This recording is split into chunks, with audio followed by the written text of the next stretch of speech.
Ricardo Domínguez López. El número de periodistas asesinados desde diciembre de 2018 llegó a 22, de acuerdo con la organización Artículo 19. Estas cifras siguen poniendo a México como uno de los países más peligrosos para la prensa, pues desde el inicio de este siglo los crímenes contra periodistas han aumentado.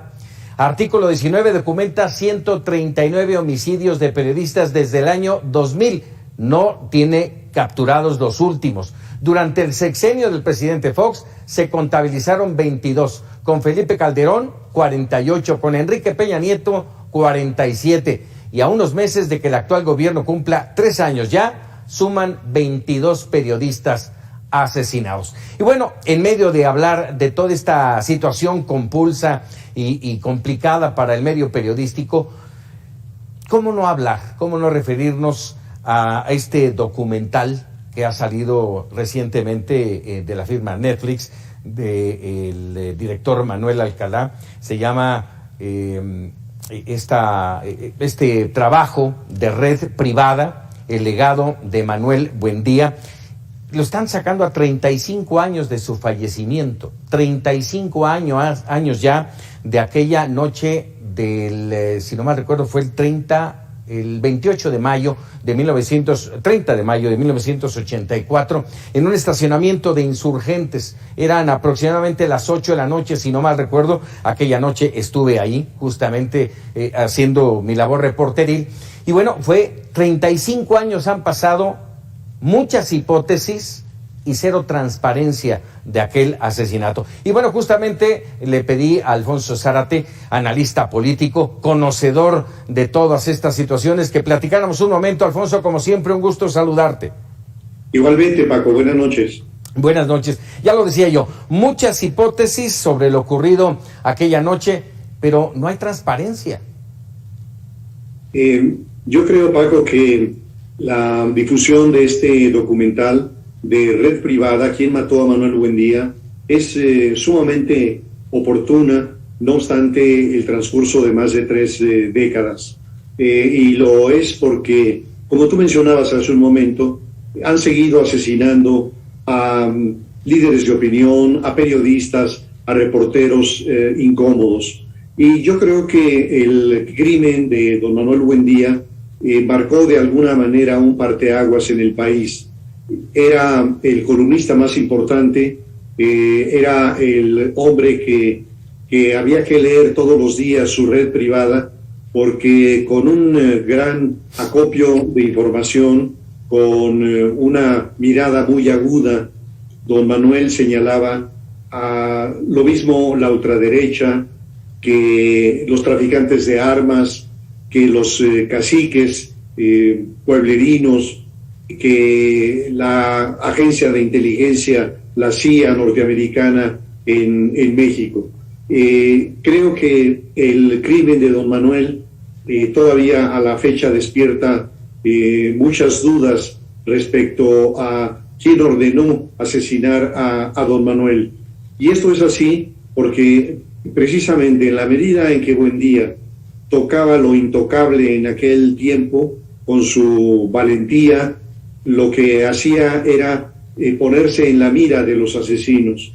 Y al final de cuentas, aunque el proceso judicial concluyó que el autor intelectual del crimen era el entonces director federal de seguridad, José Antonio Zorrilla, y que el asesino material había sido un agente de la propia Dirección Federal de Seguridad, aún así quedan dudas respecto de si el propio Zorrilla determinó y por qué razón este crimen, o si hay algo más arriba. Desde luego, la hipótesis de Zorrilla es muy relevante porque don Manuel Buendía estaba siguiendo la pista de la colusión entre la agencia de inteligencia del gobierno mexicano, la Dirección Federal de Seguridad y el narcotráfico. Hay que recordar que en aquel tiempo, hace 37 años, el cártel de Guadalajara era el cártel, digamos, con mayor fuerza y con mayor presencia, y estaba encabezado por Miguel Ángel Félix Gallardo, y de ese cártel formaban parte Don Neto y Rafael Caro Quintero. Pero las investigaciones de don Manuel iban señalando ya la corrupción, la complicidad, la protección de esta agencia de inteligencia del Estado mexicano con los criminales. Así que es un crimen horrendo que además creo que señaló al país el enorme riesgo de este ascenso del crimen organizado y de la incapacidad del Estado mexicano para combatirlo con eficacia. Déjame preguntarte, ¿qué pasa hoy entonces con esto que estás platicando? ¿Qué pasa hoy con los periodistas? ¿La denuncia sigue siendo, el riesgo mayor para el periodismo en México? Yo creo, Paco, que aquí hay un problema que nos ha estado persiguiendo y que es el tema de la impunidad. Los estudios más serios nos dicen que de cada 100 denuncias que se presentan ante el Ministerio Público, solo aproximadamente el 3 o el 4% concluyen con una sentencia condenatoria. Yo me preguntaría entonces, ¿con qué seriedad podemos hablar de un Estado de Derecho en un país en donde la impunidad alcanza cerca del 100%? No se puede hablar de Estado de Derecho. Y naturalmente que en la medida en que los criminales saben que su crimen va a permanecer impune, eso potencia esta violencia.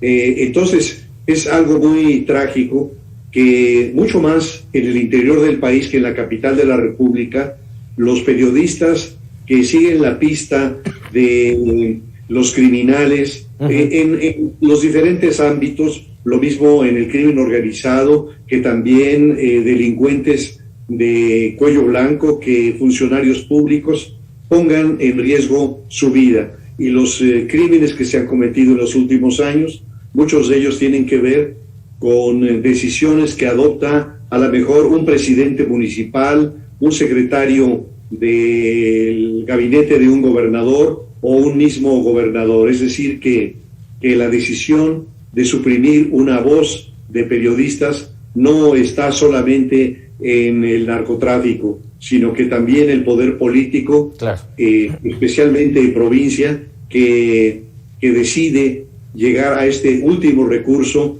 ante un periodista incómodo o ante un medio incómodo, como le ha ocurrido, por ejemplo, al Semanario Z de Tijuana. Así es. Déjame regresar justamente al documental, Alfonso, porque me llamó mucho la atención el narco, la CIA, los contras, el gobierno de los Estados Unidos, el gobierno de México, la aparición entre una importante gama de periodistas, de analistas políticos, entre los que estás, por supuesto, tú. Está Héctor Berreyes, un exagente de la CIA, con quien hemos tenido oportunidad de platicar también aquí en Mega Noticias sobre el caso Camarena Salazar. Y en ambos casos me llama la atención que aparece Manuel Bartlett como una pieza ahí fundamental. ¿Cómo queda Manuel Bartlett después de la aparición de este documental? Yo creo que el hecho de que el crimen, por una parte de don Manuel Buendía, pero un año más tarde, el secuestro, la tortura, el asesinato de Enrique Camarena, el agente de la DEA, y del piloto Alfredo Zavala, que fue el que identificó esa enorme extensión en Chihuahua, que fue el rancho El Búfalo, en donde Caro Quintero cultivaba grandes cantidades de marihuana, apuntan desde luego a la policía política. Cuando hablamos de la Dirección Federal de Seguridad, hablamos de la Secretaría de Gobernación, y el titular de la Secretaría de Gobernación en esa época era Manuel Bartlett. Así que la duda que queda es si José Antonio Zorrilla decide por sí mismo el asesinato de Buendía, si Zorrilla es el que de motu propio establece estas redes de complicidad con el cártel de Guadalajara, o si hay alguien más arriba. Y tratándose de alguien más arriba, ese más arriba es Manuel Bartlett. Sin embargo, ¿qué es lo que ha ocurrido? Zorrilla cumplió su sentencia, está ya en libertad, y sin embargo, a pesar de que desde el mismo momento en que fue detenido, dijo que él no había sido, pero que él sabía quién sí había dado la orden, pero no lo ha dicho.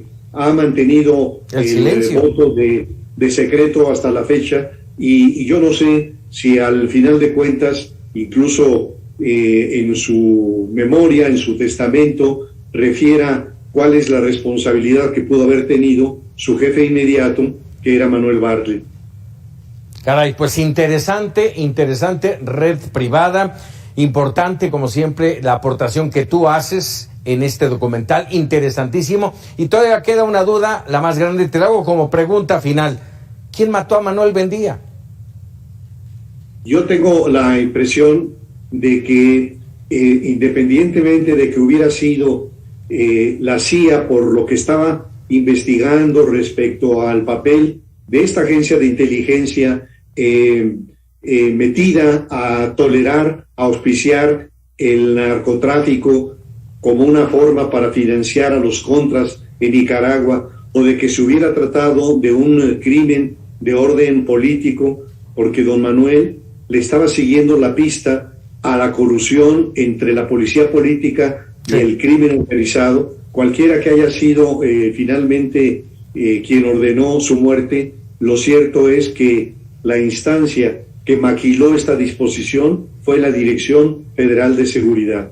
Así que creo que es uno de tantos temas que permanecen abiertos, particularmente difícil, Paco, porque hay que tomar en cuenta que un columnista como don Manuel Buendía tenía muchos puntos de investigación. La obra que se ha publicado después de la muerte de don Manuel, que llevan por título Los Petroleros, La Santa Madre, la CIA en México, etcétera, nos demuestra cuáles eran los temas de observación privilegiada de don Manuel, y en ese sentido es todavía mucho más difícil identificar a quién fue el autor intelectual de todos estos a los que Manuel Buendía exhibía con pelos y señales, porque la valentía de don Manuel implicaba no solamente en una forma vaga hablar respecto a los caciques, sino a señalar directamente, por ejemplo, al gran violento cacique guerrerense Rubén Figueroa, quien lo amenazó de muerte.